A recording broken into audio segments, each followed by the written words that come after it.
Greetings, sports fans. ASMR Sports. Back in your business. Alright, well, today is the day after Thanksgiving that I'm recording this. I'll probably post it tomorrow, which will be Saturday. Yeah, it's been a trying time here. I learned today that my tennis coach, who I see several times a week,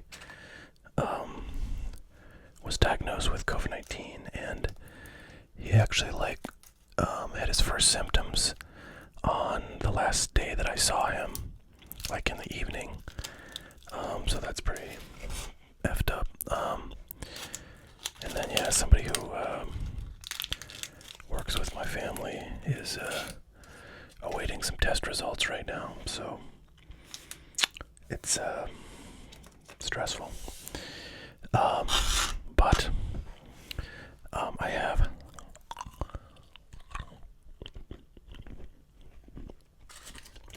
been picking up some things.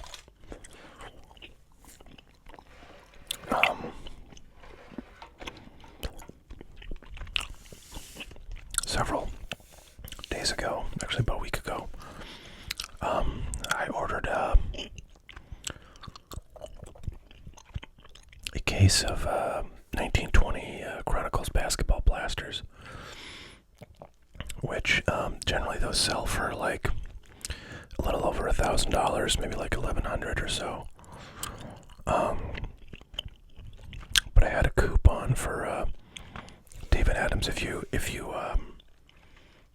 well, I guess I don't know exactly who they send these coupons to, but I get mailings from them all the time. And occasionally, like maybe 2-3 times a year, they have a coupon in it. It's usually pretty good. It's like $150 off $1,000 purchase. These coupons probably only go to like larger buyers. They have a thing called a premier account you can get if you like buy a certain amount from them in a year. So I've had that for, I don't know, a couple 3 years now. So I had the coupon, and I've been thinking about Chronicles ever since that kind of came up in a chat. And I've been kind of looking for deals on it. So anyways, long story short is I got this case for like a bit under $900, which is a really good deal. But when I bought that case, I got a free gift from David Adams, which is one of the things they do, is like you get a free gift depending on how much you buy. The gift can be better or worse, and this was one of the options. And if you have ever done any shopping at David Adams or at Blowout around this time of year when there's a lot of sales, you'll you'll recognize this product because this seems to be on sale every single year. And I've never opened any, but I've always been curious. So what this is like a special set of like non-licensed, non-MLB licensed cards of Pete Rose. And every box has an autograph, which is pretty amazing because like they sell these things for like $15 or like $10 usually. I feel like one time I saw them for like $8. You know, so to get an autograph of Pete Rose for $8, I mean, come on. Who doesn't want to do that? I did notice that it says it's either an autograph card or a autograph memorabilia redemption. So I was like kind of wondering when this stuff came out, but I will tell you. So yeah, this is from 2012. So this is a Leaf product, and at least right now, Leaf's policy for redemptions in their products are basically that they never expire. Like, you can send them in as long as the company exists. You get your card, which, I think that's pretty noble. Some people have issues with Leaf. The guy who runs it, I think his name is Brian Gray, has some people, I guess, that don't like him very much for whatever reason. But I got no real beef with the company. I mean, they don't have obviously a license. But neither does Panini for baseball, and there's plenty of reasons to hate them. So, anyways, I thought I would bust into this and talk a little bit about Pete Rose. So when I started collecting as a child, back in like 86, I suppose this was, Pete Rose was like hotter than fire. I mean, he was hotter than Mike Trout is now. He was twice as hot as Luka Doncic is right now in basketball. I mean, there was nobody as hot as Pete Rose. And if you had like even a base card of Pete Rose, man, at least, when I was a kid, from a kid's point of view, I mean, you were sitting on solid gold because Pete Rose, in 1985 became the all-time hit leader. And, you just sort of, people imagine, holy Christmas, he's going to be thought of like, in the same breath as Ty Cobb and Honus Wagner and Babe Ruth. Little did they know, right? Down the road, some things would happen that would kind of stand in the way of his legacy. But so from my earliest collecting days, Pete Rose always has his place in my heart, even though he's had his problems with Major League Baseball and his gambling stuff. Oh, so I can see the card is in it. So we did not get a redemption because I see a card in there. Oh, I'm gonna save that till the end. It was in a top loader. So we've got 10 packs of 6 cards. So it's funny because like all the photos and everything are in black and white on this box, and I wonder if all the cards are in black and white. I think that would kind of suck.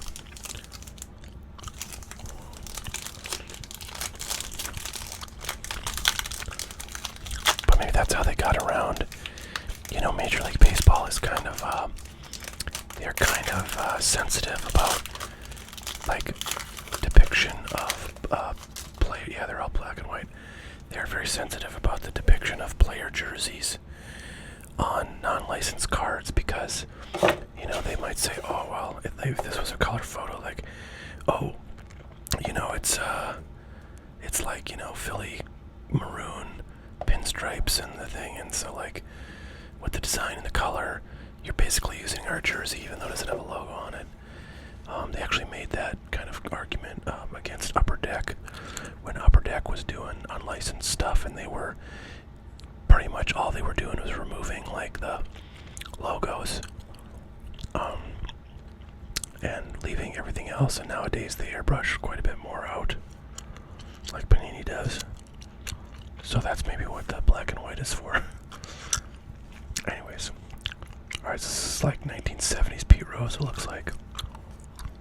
Pete relaxes on his hotel bed as he reads the paper about the World Series must game for the Boston Red Sox after the 6th game was postponed because of rain Saturday, October 18, 1975 in Boston. Fun. By the way, speaking of Boston, as you know, if you watch this channel, I lived in Boston for about 15 years.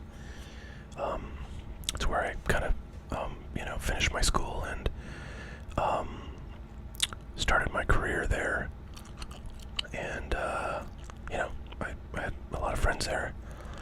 And got pretty familiar with the city, although it's a big enough place that can't really get too familiar with it in that period of time. But, like the neighborhoods I live in, the area I lived in, I was very familiar with, and I traveled a fair bit around the kind of Boston metro.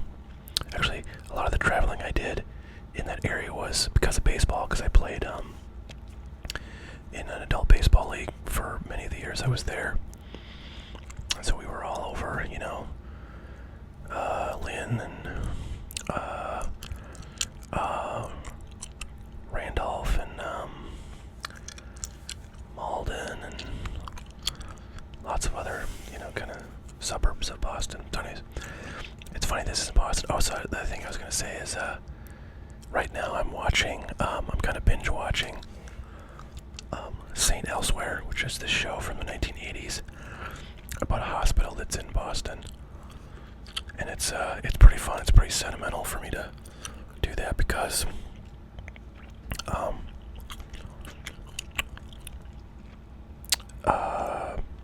you know, the shots that they do of the city, which aren't that many because mostly it's just in the hospital that they shoot, and that's on a sound studio in LA probably, but you know, sometimes they do shots of neighborhoods in Boston, and yeah, it's a lot of places that I recognize, so it's pretty fun. I wonder if I have any Boston subscribers. If so, let me know in the comments, and let me know what part of the area you live in. So my impression of these cards is that they seem pretty well done. You know, the stock is like, you know, it's like kind of sort of like average low end stock, but you know, border or like the edges are clean and cards seem to be in decent condition. Which is hard because a lot of these backgrounds are dark and then they really show any problems with the corners, but I don't really see too many problems, so this is pretty cool. The photographs, I think, are really sharp. I mean, they're in black and white, but they, you know, they're not like blurry, they're not like crappy photos they composed out of like, you know, far away shots. So, you know, these are good. Obviously, this thing was produced with Pete Rose's, you know, blessing. I'm sure there was a royalty paid to him, and maybe he even supplied some of these photos.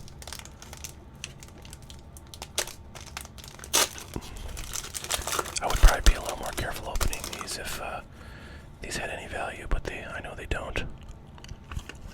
So that looks like a maybe, oh, that's 76. I was going to say maybe that's an early 80s. There's a really young Pete Rose.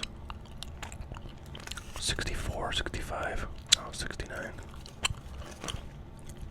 Yeah, used to rock that kind of military cut. It's a very long military cut. I don't know what you call that. There's a name for that cut, but there's when he was with the Expos. A lot of people don't think of Pete Rose with the Expos, but he was with them for like half a season, I think, or something like that. Yeah, and I think that was about 1985 he was with them.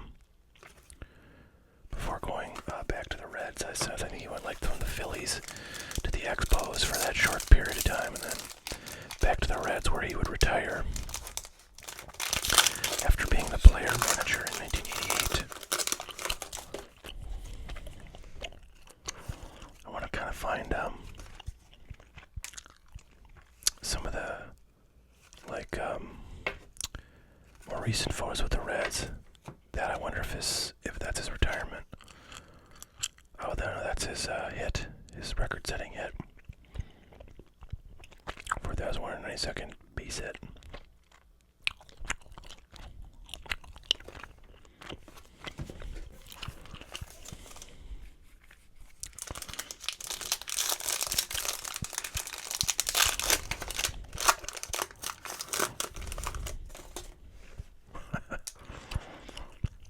Pete Rose Jr., I think, is his only son.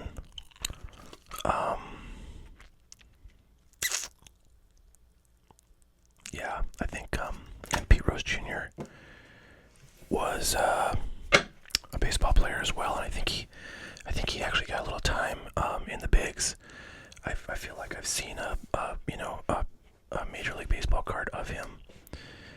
So he was not very good, but you know, I mean, to get to the majors at all is 100 times better than I'll ever be. So that's pretty cool. That looks like a 60s photo. 65. That looks like maybe late 70s.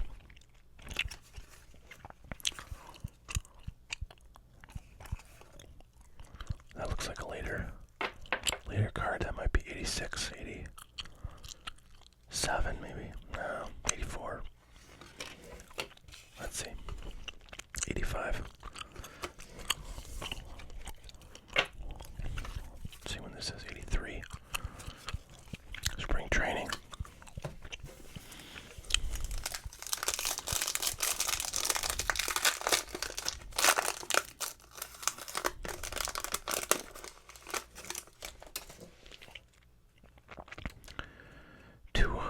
What does that mean? 200 homers, 200th hit of the season. Okay, he had a bunch of 200 hit seasons. That looks late 70s, yeah. That looks like 1964. Doesn't say. What is this? Is this like 87, 88 or something? 86. Close. Pete Rose.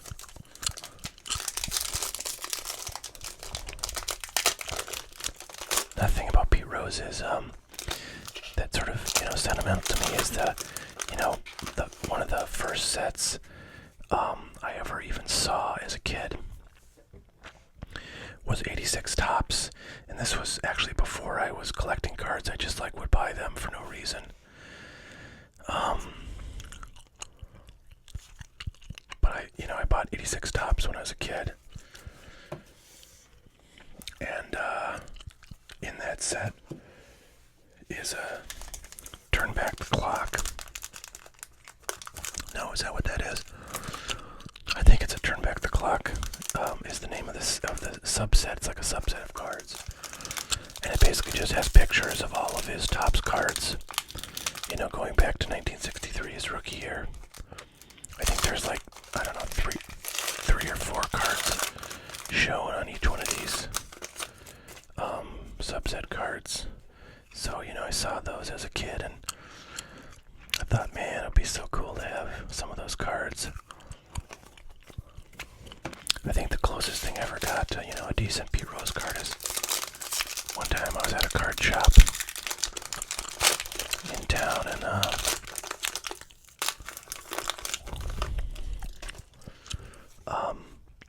there was a bargain bin. I used to love going to bargain bins, and there was a really beat up, I think maybe a 78 Topps Pete Rose card, and it was probably 20 cents or something like that, and it was just beat to hell, and I was like, oh my god, I can't believe I'm getting this thing, because when I was a kid, collecting cards and trading with my friends or selling to my friends, they didn't give a crap about condition at all. So if you had a card, man, you had that card. Nobody cared about the condition. You could trade it to somebody, and it was a big deal. And so I saw this card, and I was like, oh my god, this thing is amazing. Nobody has a Pete Rose that's this old. So I bought that. Yeah. I don't think I ever traded that, so I kind of wonder if I have it around somewhere, but I don't know, probably not. I feel like if I had a sense of where that would be, it would be pretty obvious. Alright, let's get into our...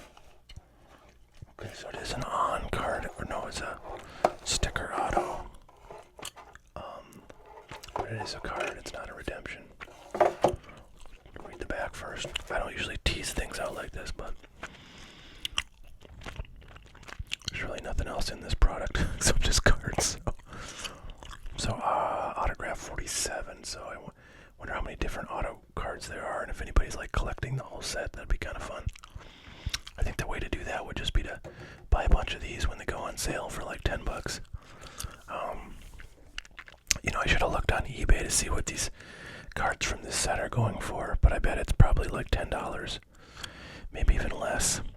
Which is kind of amazing when Pete Rose is the freaking greatest, hitter in some metrics of all time. So,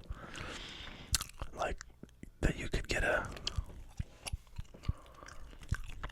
autograph of him for that little money. And this is nice. It's not the cleanest of autographs. If you look at that autograph, that's quite a bit cleaner. But these stickers are really small. I can imagine cramming your name in there is not the best, funnest thing to do all day long, so they get a little sloppy, but pretty cool. Yeah, I like this. I'm glad I finally got one of these. I just never got around to buying one when they got on sale, and this just popped up in the list of free gifts that you could get with the order that I placed at Ave N, and so it's like, oh man, that's gonna be a great video someday. So there you go. I kind of want to find the matching like regular card, because I know I saw it.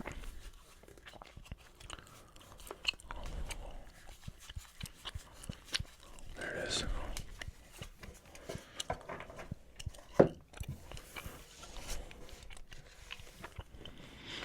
Cousins right there. Brothers, I guess. Pretty neat. Alright, well that was fun. I think that's for free. I mean, you can't beat that, right? That's pretty cool. Although, I was just thinking, like, there was a time when they were giving out one of the prizes you could get for, I don't know what the order requirement was, but I got quite a few of these, and they were giving out 2019 Prism Hobby packs. I feel like I did a video of opening up all these free packs that I got, because I got like 4 or 5 of them, I think. Anyways, yesterday or the other day when I was doing my Thanksgiving stream, I realized that those packs are selling for like $59 a piece. So that would be a much better value than these, but this is better than a lot of the things that you can get for free, so I'm psyched. Alright, well, cool. So that's my video for today. I did buy a few other things for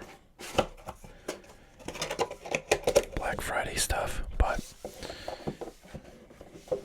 I'll go over that stuff maybe later. And technically I still have a couple hours left in Black Friday, so maybe I'll grab some more, but I don't know. I'm not super motivated to do that, but there you have, folks. Thanks for watching. Whoa, gee. I just bonked I'm wearing a hat and I just bonked my mic holder, but thanks for tuning in, guys. Please do like and subscribe this video. Leave a comment, and let me know if you have any questions or comments. Alright, we will see y'all later. Thanks, bye now.